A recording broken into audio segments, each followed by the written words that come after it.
আসসালামু আলাইকুম। সন্ধ্যার সময় চলে আসলাম কিছু খাবো বলে। আসলে শীতের সন্ধ্যে কিছু না খেলে ভালো লাগে না। বলতে বলতে হঠাৎ করে আসলে ফ্রিজে একটা ফুলকপি আছে, সেটা দিয়ে আজকে চপ বানাবো। এই যে দেখেন, আমি ফুলকপিগুলোকে একটু হলুদ দিয়ে একটু ভাপিয়ে নিচ্ছি, লবণ দিয়ে হলুদ দিয়ে। ফুলকপির একটা মানে উঠতে একটা গন্ধ থাকে, গন্ধটা যেন চলে যায়। এটা এখন ম্যারিনেশন করে নেবো। এই যে ফুলকপি দিয়ে দিলাম,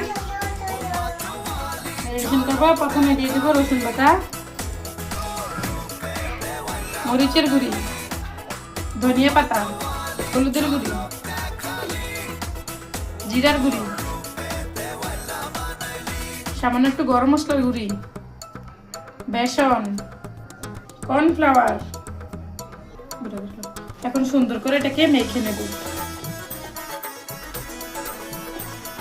আমাদের ফুলকপি মাখানো হয়ে গেছে। আমি কড়াইতে তেলও বসাই দিছি। এখন আমরা ফুলকপিগুলো ভেজে নেব। আমাদের ফুলকপি ভাজা হয়ে গেছে, এখন নামিয়ে নেব।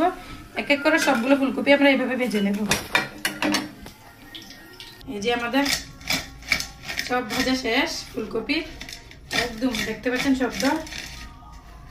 আর এদিকে সস নিয়ে নিলাম। এখন প্রচন্ড গরম, তারপর খেয়ে দেখি কেমন হয়েছে। সস দিয়ে বিসমিল্লাহ। গরম কিন্তু স্বাদ, অনেক স্বাদ। আপনারা সবাই বানিয়ে খাবেন।